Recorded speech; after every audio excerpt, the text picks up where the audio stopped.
Hi guys, I'm Daniel J. Barnes and I'm here to tell you about the monster.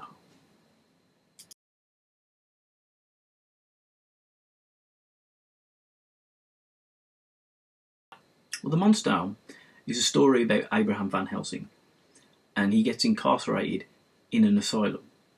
And the asylum also homes several monsters from his past, like the mummy, Frankenstein's monster, even Dracula.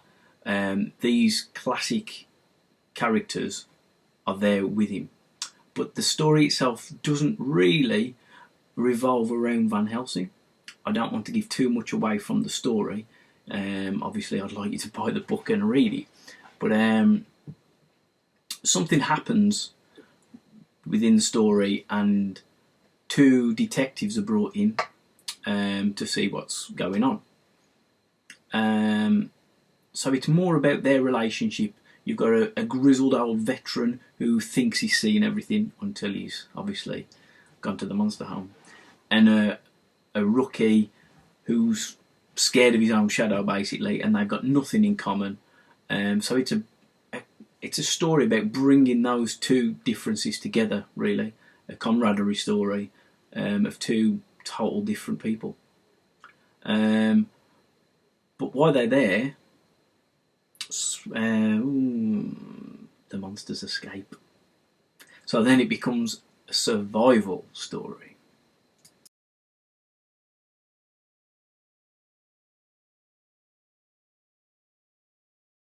I think the original inspiration for it's kind of a thing that's I've always been interested in. I've always been interested in monsters. I can remember as a child I used to draw them a lot and watch the old Universal films. But I think it's as I've grown up. I grew up a lot on Abbott and Costello films as well, and the one that really sticks out was Abbott and Costello meets Frankenstein, which also had the Wolfman and Dracula in as well. And as a child, that really blew my mind. I can remember watching that for the first time with chicken pox, lying on my sofa watching that. Yeah, but it was amazing because Abbott and Costello, I always loved them. And then you threw the Universal Monsters in, but you had three of them. And yeah, I just think we love it when we've got characters and it's meshed together. Like nowadays we have the Avengers. I mean, 20 years ago, we never thought we'd have a film with all those people in, and now it happens. So I think that's kind of what I've tried to do with the Monster Home, is bring all these characters into one place. Other films that have been inspirational for me are the Mad Monster Party, which was like an animation type film, which is about Dr. Frankenstein, and he's retiring, so he's going to pick a new heir to his throne. So all the other monsters are invited to this party, and they all want to be in control, basically. So yeah, that's an inspiration. I remember watching that as a child, and probably the biggest is The Monster Squad, which is a great 80s film. And yeah, you've got, it's like a Goonies film, but the monsters come back and they've got to stop the monsters, basically. And you've got Dracula, you've got Frankenstein's monster, the mummy, the Guild Man, which is the creature from the Black Lagoon, and the Wolfman as well. It's a great film. If you have not seen The Monster Squad, you need to see The Monster Squad.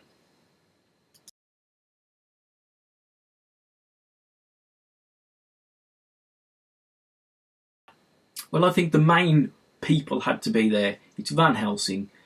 He's always been tied in with Dracula, so Dracula was a must. He had to be there. He's his arch nemesis, he's his rival.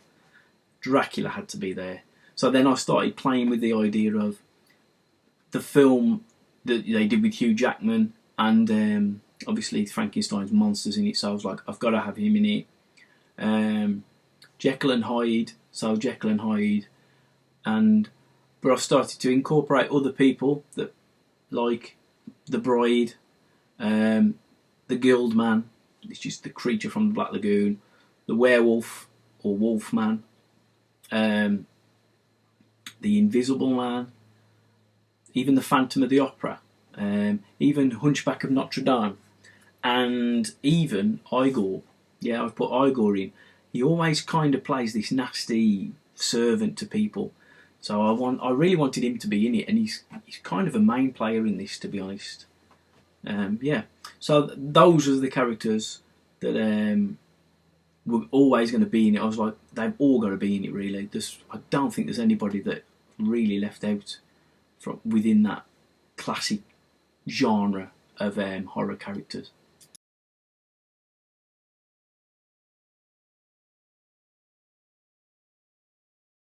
I have toyed with a sequel to the Monster Home. I did think about maybe doing a book which is Van Helsing's diaries, because within the book there are certain parts of his diaries that you can read, and I thought maybe that's possible that I could write a version of his diaries of adventures that he's had. So it's possible, but at this time, no, I don't think I will. It's something that could happen maybe, but at the moment I'm not focusing on that at all.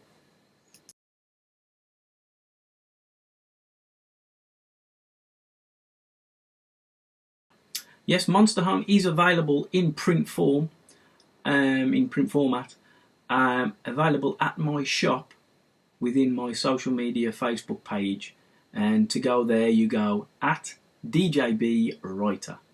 And if you want to follow me on Instagram as well, it's the same, at DJB Writer. I work on other things. I'm currently working on bringing out a second novel, which is Vatican, The Angel of Justice, which is a story of a vigilante priest. It's been written, it's been edited, it's just waiting for the finances, for me to get the finances to get it out. But that should be out within the next couple of months. I've also written a book called Dinner Party, which will also be out within the year, I would say. That's currently being edited. But other things I'm currently working on, I'm working on 2 graphic novels, comics, but in a graphic novel format. One is called Bloodstained Canvas. That's about professional wrestling, more about what goes on, the backstage and the politics side. There is the wrestling, so if you're a wrestling fan, you'll enjoy the wrestling. If you're a drama fan, you'll enjoy the politics and things that go on. Somebody who has read the script that I did of this once said that it was like the film The Wrestler with Mickey Rourke crossed with The Watchmen. So I really, really liked that, so I use that a lot. Yes, and the other comic I'm working on is Welcome to Crimson, which again, it's got a monster vibe. It's set in the 80s, because we love the 80s. That kind of small town, American town. The point with this story for it is there's a crystal jewel, and it contains the blood of Count Dracula, and there's a lot of monsters are poured into this town looking for this crystal and to hold the power of it. I'm not going to try and spoil it too much there, but there's only one person, and he's a schoolboy named Jake, and he's the only person that knows that something's going on in this town, and nobody else really believes him. So it's about his journey, really. So I'm working on that as well. So just follow me on Instagram and Facebook at DJB Writer. If you've enjoyed it, drop me a like. Thank you very much.